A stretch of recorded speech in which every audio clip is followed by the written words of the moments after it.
नमस्कार दोस्तों, कैसे हैं आप सब। उम्मीद है आप सब स्वस्थ और मस्त होंगे और आप सब ने नए साल का स्वागत जो है बहुत ज़ोर शोर से किया होगा। सन की डिज़ाइनर प्लेटफॉर्म की तरफ से आप सबको नव वर्ष की बहुत बहुत शुभकामनाएं और हमारी पूरी परम पिता परमेश्वर से प्रार्थना रहेगी कि जिन लोग के काम 2022 में रुके हुए हैं, नहीं हो पाए किसी अड़चन की वजह से, वो 2023 में ज़रूर पूरे हो जाएं। और आप लोग को इस सब की बहुत बहुत शुभकामनाएं। तो आप लोग के बहुत सारे इनपुट्स आ रहे हैं, आप लोगों ने बहुत सारे क्वेश्चंस पूछे हैं, बहुत से लोग हमारे sunkydesigner.com चैनल पे लॉग इन कर रहे हैं, मेंबरशिप्स ऑप्ट कर रहे हैं और मुझे उम्मीद है उनको बहुत सारा डेटा, बहुत सारी इन्फॉर्मेशन जो कि अभी भी अंडर प्रोसेस है, वो उनको बहुत सारी इन्फॉर्मेशन और उनका जो है उनको एक्सेस मिल रही होगी और उनके बहुत सारे बेनिफिट्स मिल रहे होंगे। क्योंकि इस पोर्टल को बनाने का मकसद है कि सारी इन्फॉर्मेशन कंपाइल होके आपको एक ही जगह पे मिल जाए, आपको बार बार इसके लिए दौड़ना ना पड़े। क्योंकि मैं बार बार ये कहता हूँ, इस प्रोफेशन में आने के लिए या इस बिज़नेस में आने के लिए, रिटेल ऑयल इंडस्ट्री में या रिटेल फूड इंडस्ट्री में आने के लिए कोई भी फॉर्मल एजुकेशन नहीं है। तो जो कोशिश है इस प्लेटफॉर्म की और इस यूट्यूब चैनल की, वो यही है कि आपको बिफोर हैंड एक इन्फॉर्मेशन मिले जिससे आप अपने आप को अपडेट कर पाइए। तो बहुत सारे क्वेश्चंस हैं आप लोग के। तो मुझे किसी आप एक सब्सक्राइबर या एक हमारे व्यूअर ने सजेस्ट किया है कि सर हम चाहते हैं कि आपके पास जो सबसे ज़्यादा क्वेश्चंस आए हों उनको ज़रूर आप कहीं कंपाइल करिए और टेकअप करिए। तो हमारी टीम ने जो है तकरीबन 6-7 क्वेश्चंस उसमें से सेलेक्ट किए हैं जो बहुत ही कॉमन है और बहुत ही रेगुलर है, जो आपसे पर्टिनेंट है, जो आपने हमें भेजे हैं ग्राउंड से। आपको हमने उनको छाटा है कि कितनी किसकी फ्रिक्वेंसी रही माम, और जो उसका इंडिकेशन है, अगर वो क्वेश्चन घुमा के भी पूछा गया है जो उसका रिजल्ट है वो वही है, तो हमने उस क्वेश्चन को एक क्वेश्चन में कंपाइल कर दिया है। तो सबसे बड़ा क्वेश्चन यह है कि NHAI में जो है NOC लेने में सर बहुत प्रॉब्लम आ रही है और हमें जो है सारी NOC मिल गई और NHAI की NOC नहीं मिल पा रही। और इसी से जुड़ा हुआ क्वेश्चन आया है कि हमें जो अधिकारी समय नहीं देते, मिलते नहीं देते, जितनी बार जाओ वो कह देते हैं टाइम नहीं है। और जो हमारी गाइडलाइन में टाइम बाउंडेशन है उसकी कोई कहीं पे वो नहीं है, कई बार ऑब्जर्वेशंस डिफरेंट आते हैं। तो दोस्तों मैं यहाँ आपसे ये कहना चाहता हूँ, ये प्रॉब्लम तो मुझे भी आती है। इस फील्ड में इतना अनुभव होने के बावजूद जब मैं भी कभी NHAI वालों से मिलने जाता हूँ तो मुझे भी कहा जाता है समय नहीं है, आप समय लेकर के आइए। या इस तरह के स्टेटमेंट्स आते हैं जब डिस्कशन करने लग जाओ, हम कोई बहुत डिटेल आपसे टेक्निकल डिस्कशन करना नहीं चाहते। क्यों नहीं करना चाहते? क्योंकि गाइडलाइन में जो लिखा है हम उसी तक लिमिटेड है, हम उसके आगे पीछे नहीं सोचेंगे। और ऑब्जर्वेशंस हम कई बार दे सकते हैं, ये हमारा परव्यू है।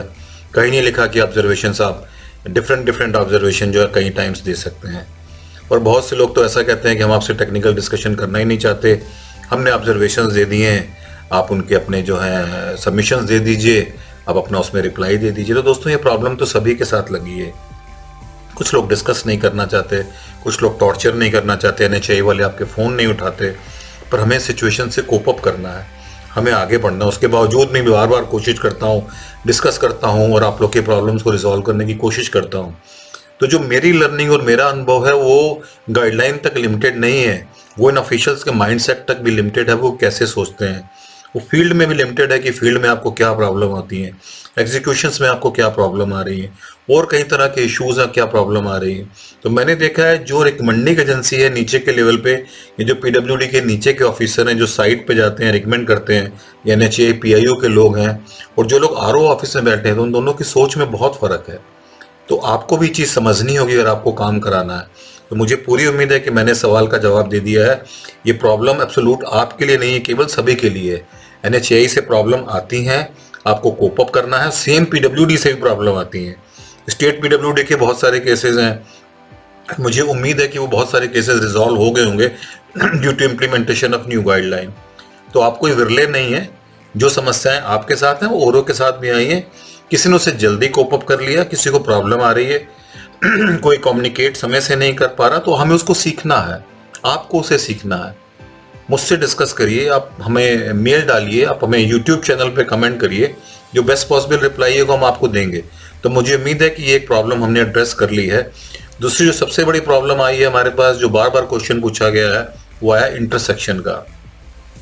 चाहे वो मीडियन कट का इंटरसेक्शन हो, चाहे वो रोड का इंटरसेक्शन हो, तो उसमें दोस्तों मैं आपसे फिर कह रहा हूँ कि आप सर्विस रोड का प्रावधान कर सकते हैं, बशर्ते वहाँ ROW होनी चाहिए।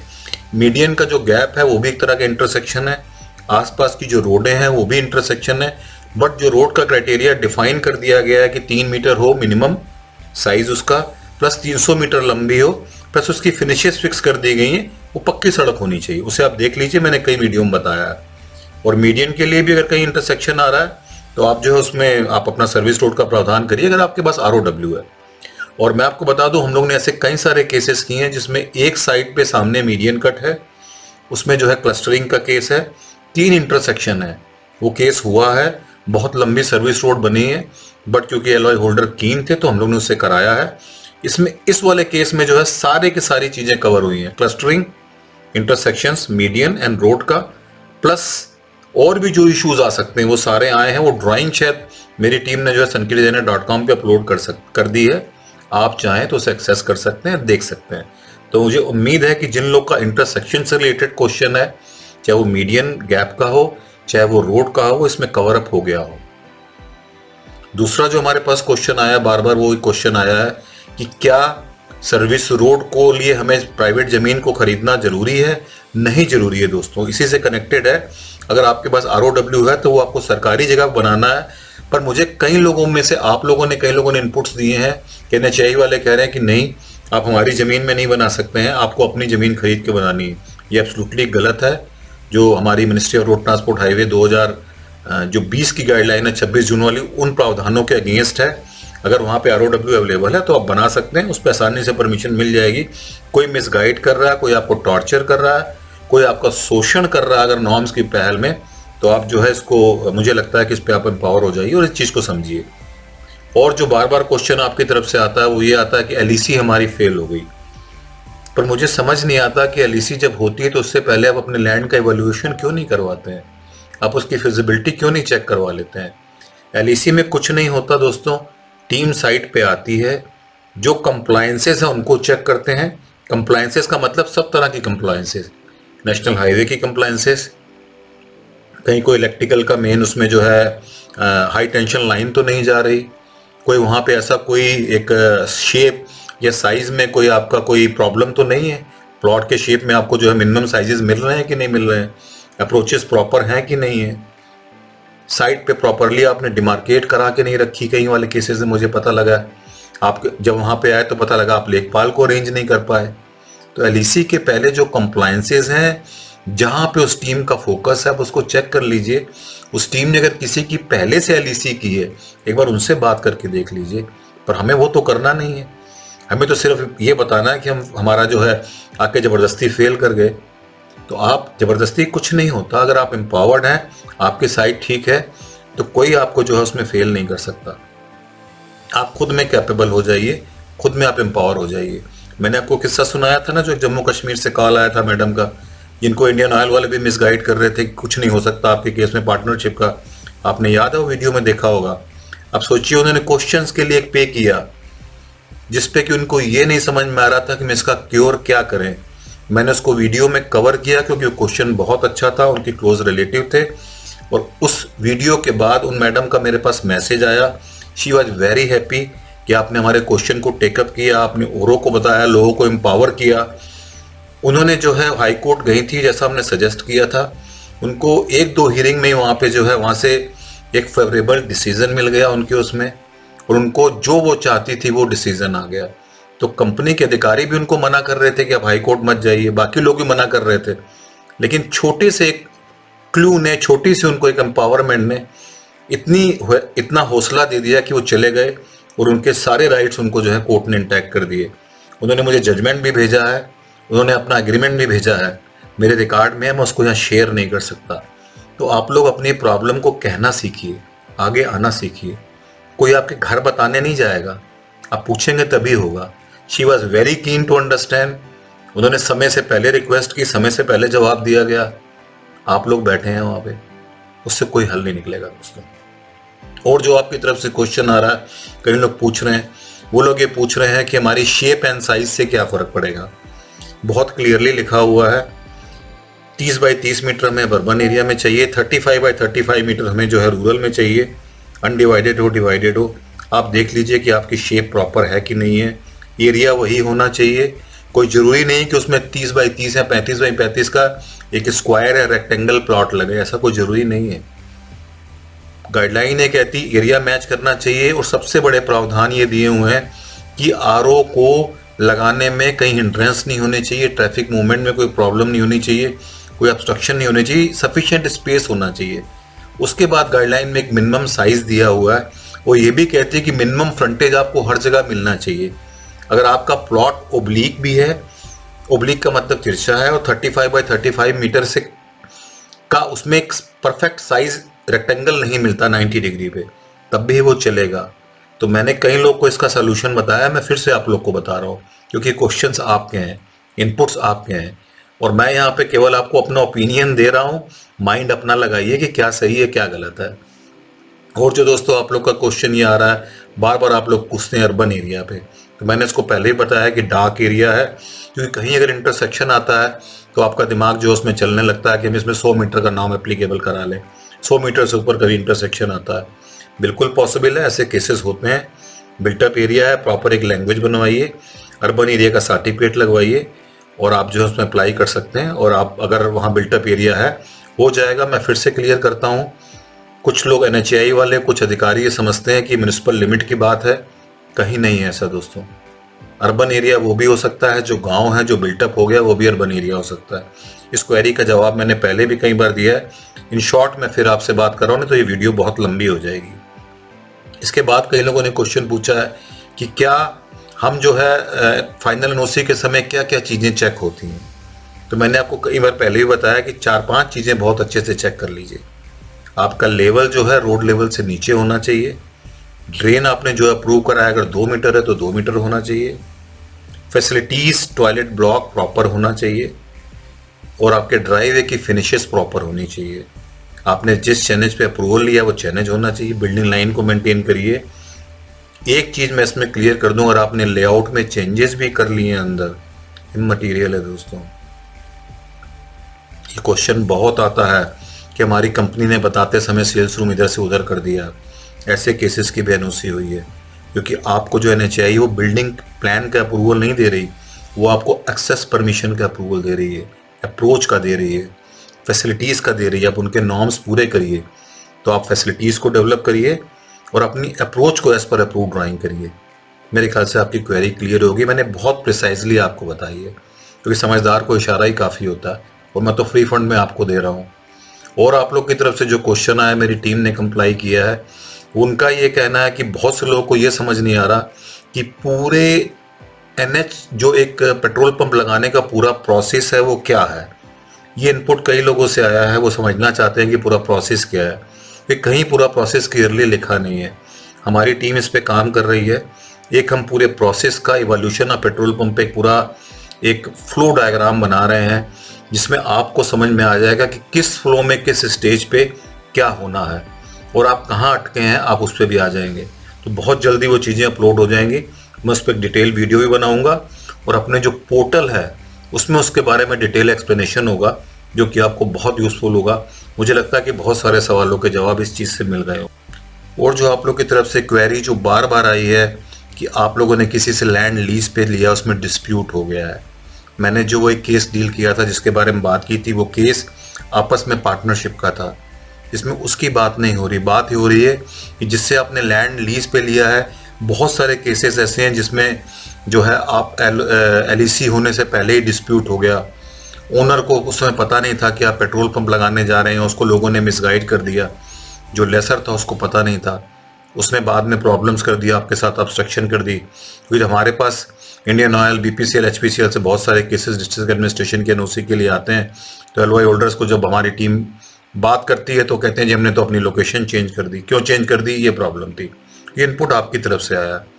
और दूसरा ये हो जाता है कभी कभी ड्यूरिंग कंस्ट्रक्शन प्रॉब्लम आने लगती है, वो भी धकने लगता है। ऐसे बहुत सारे केसेस है, मैंने देखा कई जगह कंस्ट्रक्शन भी रुक जाता है। कि कई जगह हम लोग पेट्रोल पंप के सुपरविजन भी करते हैं, वहाँ पता लगता है जी काम रुक गया, उससे झगड़ा हो गया, तो वो कुछ और एक्सपेक्ट कर रहा है आपसे, जैसे जैसे आपका पेट्रोल पंप बन रहा है। बनने के बाद तो बहुत ही कॉमन है, उसको लगता है कि जिसको मैंने लैंड दिया मुझे बहुत कम दे रहा है और पैसा बहुत कमा रहा है पेट्रोल पंप की सेल पे। इस सब चीज़ों का बहुत ध्यान रखिए। आपका डॉक्यूमेंटेशन बहुत प्रॉपर होना चाहिए। डॉक्यूमेंटेशन अगर प्रॉपर नहीं है तो प्रॉब्लम है, और कोशिश करिए कि ऐसी चीज़ें ना आए। नहीं तो आपको लगता है अगर लैंड सूटेबल है तो आप लैंड को आउटराइट परचेज कर लीजिए रिटेल आउट लगाने के लिए। इसमें कहीं कोई प्रॉब्लम नहीं है, क्योंकि आपको ये भी पता है अगर एक बार रिटेल आउटलेट लग गया वहाँ पे आपने लीज में लिया तो आपका जो ओनर है, जो लेसर है, उसके रेट बहुत बढ़ जाएंगे और आपको बहुत सारी प्रॉब्लम्स कर सकता है आने वाले समय में। और एक जो प्रॉब्लम बहुत आपकी तरफ से आई है, खसरों की जानकारी नहीं होती। आपने जो खसरे अप्लाई किए हैं, एप्लीकेशन में डाले हैं, उसमें एक खसरा छूट गया, आधा खसरा छूट गया। तो इस तरह की चीज़ों का बहुत ध्यान रखिए, ये बहुत इंपॉर्टेंट है। पता लगा ऐसे भी बहुत सारे केस आए हैं, बाद में पता लगा कि लीसी के समय जब लेखपाल आया या बाद में जब हमारी जो FVI हुई तो FI हुई तो पता लगा कि वहाँ पे डॉक्यूमेंटेशन के वेरिफिकेशन में जब खसरे चेक किए गए तो एक छोटा सा खसरा निकल आया, उसमें किसी और की ओनरशिप है, किसी गवर्नमेंट की ओनरशिप है, थर्ड पर्सन की ओनरशिप है, आपकी ओनरशिप है ही नहीं। आपको एक्सेस कहाँ से मिल जाएगी? कई जगह छोटी सी एक नाली निकल आई। तो बहुत चीज़ों का ध्यान रखिए दोस्तों। तो जो स्टेजेस हैं LEC की, FVC की, उनको बहुत ध्यान से समझिए है क्या पूरे प्रोसेस को। और एक बहुत कॉमन क्वेश्चन आपकी तरफ से आता है दोस्तों, बहुत रोज ही आ जाता है कि पेट्रोल पंप के ऐड कब आएंगे। तो मेरे भाई बहुत सारे ऐड आ रहे हैं, कोको के आ रहे हैं, और भी कंपनियों के आ रहे हैं, प्राइवेट कंपनियों के भी आ रहे हैं। तो आप वहाँ पर जाकर के पोर्टल पे चले जाइए, लिंक दिया हुआ, नहीं तो कंपनी के उस पर चले जाइए, अप्लाई करिए। आप देखिए, मैंने पहले भी कहा था हमारे चैनल बनाने का मकसद एडवर्टीजमेंट नहीं है, हम आपको बताएं जानकारी, बट फिर भी कोशिश होती है कि कभी कभी वीडियो लगा के आप, आजकल भी एडवर्टीजमेंट निकले हुए हैं, आप जाइए पोर्टल पे अप्लाई करिए। बहुत सारे स्टेट्स में निकले हैं, उत्तराखंड में है, महाराष्ट्र में है, कई जगह पे हैं। आप जाइए अप्लाई करिए अगर आपको सूट करता। ये सवाल मत पूछिए दोस्तों एडवर्टीजमेंट कब आ रहे हैं। मैंने कई बार बताया कंपाइलेशन डेटा का हो रहा है, जहाँ जहाँ पे वैक्यूम है, जहाँ जहाँ पे नहीं लग पाए हैं, किसी वजह से उनका डेटा कंपाइलेशन हो रहा है। जैसे ही कंपाइलेशन हो जाएगा तो कंपनीज आपस में डिवाइड करके ये डिसाइड करेंगे कि कहाँ किसने अपने एडवर्टीजमेंट करना है, या जिसका नहीं हो पाया हो सकता वही कंपनी दोबारा करे। मैं आपको अंदर की बात एक और बता देता हूँ कि कंपनियाँ, ऑयल कंपनियाँ जो है समय अच्छे लैंड को ढूंढ रही हैं। हम लोग के पास बहुत सारे मैसेज आते हैं कि अच्छा लैंड है तो आप बता दीजिए, चाहे विद इन म्यूनिसिपल लिमिट हो, चाहे कुछ भी हो। गवर्नमेंट कोको की तरह वो आपसे लीज पे लेने को तैयार है, खरीदने को भी तैयार है। ईमानदार की बात बता रहा हूँ दोस्तों, आपको पहुँच होनी चाहिए, आपकी पकड़ होनी चाहिए, आपकी कीननेस होनी चाहिए। सबसे बड़ी बात, मेरे पास बहुत सारे क्वेश्चंस आते हैं, लोग कहते हैं जी वहाँ पे अधिकारी बात नहीं कर रहा, जवाब नहीं दे रहा, उनका एटीट्यूड खराब है। तो दोस्तों मैं आपको बताऊं, सक्सेस किन्हें मिलती है? सक्सेस उन्हें मिलती है जिनका रिएक्शन ठीक होता है। प्रॉब्लम सबके साथ वही है। जिन लोग को सक्सेस मिली है ना, उस प्रॉब्लम को कैसे टेकअप करते हैं, उस पर कैसे रिस्पॉन्स देते हैं, उससे सीखते हैं या उससे वो अनॉयड हो जाते हैं। आपका रिएक्शन बहुत इंपॉर्टेंट है, एक्शन आपके हाथ में नहीं है। कोई अधिकारी एक बार नहीं मिला, उसने आपसे बदतमीजी कर ली, उसने आपको सब स्टैंडर्ड समझा, ये अनफॉर्चुनेट है। आप पेट्रोल पंप लगाने जा रहे हैं, कंट्रीब्यूट करने जा रहे हैं इकोनॉमी में, कोई चोरी करने नहीं जा रहे हैं। फिर भी मैंने देखा कई अधिकारियों का एटीट्यूड होता है ऐसे, जैसे लग रहा है कि आप उनसे भीख मांगने गए। आपको उन्हें समझाना पड़ेगा, हम इसकी इकोनॉमी को में हम कंट्रीब्यूशन कर रहे हैं इकोनॉमी में, हम यहाँ पे एक इकोनॉमिक एक्टिविटी करने जा रहे हैं, या 8-10 लोगों को जॉब देंगे, फ्यूल जो है लोगों में डिस्ट्रीब्यूट करेंगे, ये भी अपने आप के इकोनॉमी में कंट्रीब्यूशन है। आप लोग हम्बल बन के मत जाइए। बहुत से लोगों को मैं देखता हूँ आवाज़ ही नहीं निकल रही, बात ही नहीं कर पा रहे। ठीक है, आप एक ड्यू रिगार्ड अधिकारी का करिए, बट इसका मतलब नहीं जब आप पहले ही डिमोरलाइज्ड हो जाएंगे फिर आप जाके डिस्कस क्या करेंगे, एम्पावर क्या होंगे। बहुत सारे छोटे छोटे पॉइंट है, पॉजिटिव एटीट्यूड रखिए। एक बार रिजेक्ट हो गया, केस डेड भी हो गया, मैंने पहले भी कहा, तब भी देयर इज नो इशू। आप ढूंढिए कि कौन सा बंदा उसे रिवाइव कर सकता है, या कैसे रिवाइवल करूं, मैं किससे कंसल्ट करूं, या मैं क्या करूं। क्योंकि ऐसे बहुत सारे केसेस होते हैं जो कई सालों से नहीं हो पा रहे, जिसमें कोई गुंजाइश नहीं बनती, फिर भी वो केस होते हैं दोस्तों। कोई केस डेड नहीं होता। आप उनको कैसे टेकअप करते हैं, कैसे प्रेजेंट करते हैं, बहुत इंपॉर्टेंट है। तो ये वीडियो बहुत इंपॉर्टेंट है, इसमें मैंने बहुत गूढ़ बातें आपको बताई हैं। पेट्रोल पंप लगाना अगर आप चाहते हैं तो आपका हक है, आपके पास लैंड, आप पैसा लगा रहे हैं, तो आप उसी तरीके से जाइए। जिन लोग को लगता है कि बहुत बिजनेस में आप पैसा कमाएंगे तो कमाएंगे, व्हाट्स बैड इन दैट। आप पैसा इन्वेस्ट करेंगे तो हो सकता है अर्न भी करें, हो सकता है कम करे ज्यादा करे, दूसरी चीज है, डिपेंड्स कि आप बिजनेस कैसे करने जा रहे हैं।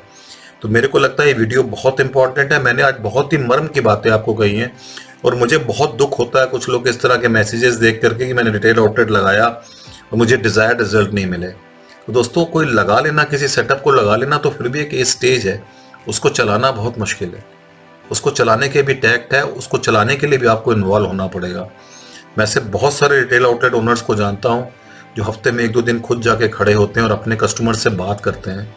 इसका बहुत इम्पैक्ट पड़ता है। आप रिमोट कंट्रोल से बिजनेस को चलाना चाहते हैं या आप खुद भी उसमें इन्वॉल्व होते हैं। इस काम में रिमोट कंट्रोल चल सकता है, but with in a limit.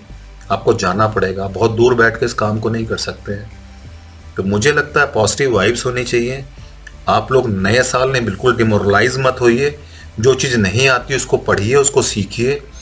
नहीं आपको फिर भी समझ में आता तो किसी से कंसल्ट करिए, कंपनी के अधिकारी से कंसल्ट करिए, हमारे पास आइए, हम कुछ हो सकता है आपको राय दे दें, कोई टिप दे दें। और जिन लोगों ने इस चैनल को सब्सक्राइब नहीं किया, मेरी रिक्वेस्ट है सब्सक्राइब करें। वो बहुत ही वैल्यूएबल इंफॉर्मेशन लूज कर रहा है। पर मैं आपसे एक रिक्वेस्ट आज और भी करना चाहता हूँ। वो रिक्वेस्ट ये है कि बहुत से ऐसे लोग हैं जो वीडियो देखते हैं, उनका मैसेज आता है, हम देखते हैं, उनके कमेंट्स नहीं आते, वो हेजिटेंट होते हैं। कम से कम आज मैं आपसे रिक्वेस्ट करना चाहता हूँ, इस साल की शुरुआत में कम से कम अपना सिटी लिख के भेजिए कि आप किस कंट्री से हैं, क्योंकि मुझे पता है बहुत दूसरे कंट्री के भी लोग इस वीडियोस को देखते हैं। आप किस कंट्री से हैं और अपने शहर का जरूर नाम लिख के भेजिए। ये मेरी आपसे हम्बल रिक्वेस्ट है, इतना मैं जरूर आपसे रिक्वेस्ट करूंगा, ये बहुत बड़ा इंकरेजमेंट होगा। और जिन लोगों ने अभी चैनल को सब्सक्राइब नहीं करिए, प्लीज़ सब्सक्राइब करिए, क्योंकि बहुत वैल्यूएबल इन्फॉर्मेशन है जो आपको फ्री में दी जा रही है, बहुत अनुभव की बातें बताई जा रही हैं। मुझे उम्मीद है कि चैनल आपके लिए यूज़फुल होगा और आपकी बहुत सारी रिक्वायरमेंट्स पूरी करेगा और आपको बहुत जल्दी ही जो आपका सपना है वो सपना आपका पूरा होगा। चैनल पे आइए, सब्सक्राइब करिए, पुराने वीडियोस को बहुत ध्यान से देखिए। कोशिश की जा रही है कि इतना कंपाइलेशन हो जाए इस बिजनेस से related, right from application to execution to sales.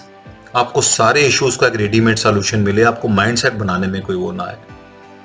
मुझे उम्मीद है कि ये चैनल आपको थोड़ा बहुत इस बारे में नॉलेज दे रहा होगा। बाकी मैं फिर बार बार यही कहता हूँ कि आप कंसल्टेंट से कंसल्ट करते हैं, कंपनी के अधिकारी से करते हैं, एंड ऑफ द डे आपको उसको जो है सब अपना ओपिनियन देते हैं, पर एक सिस्टम है, एक प्रोसेस है, अगर आप उसे समझ जाएंगे तो कोई प्रॉब्लम नहीं आएगी। एंड ऑफ द डे आपको सक्सेस चाहिए, उस प्रोसेस को समझ लीजिए, एम्पावर हो जाइए, तो मुझे उम्मीद है कोई आपको रोक थोड़ी पाएगा। थैंक यू वेरी मच इस चैनल पर रहने के लिए, अपना समय देने के लिए। मुझे उम्मीद है कि आज अपना आप कंट्री और सिटी जरूर लिख के भेजेंगे और मैं उसका आपके इनपुट्स का इंतजार रहेगा।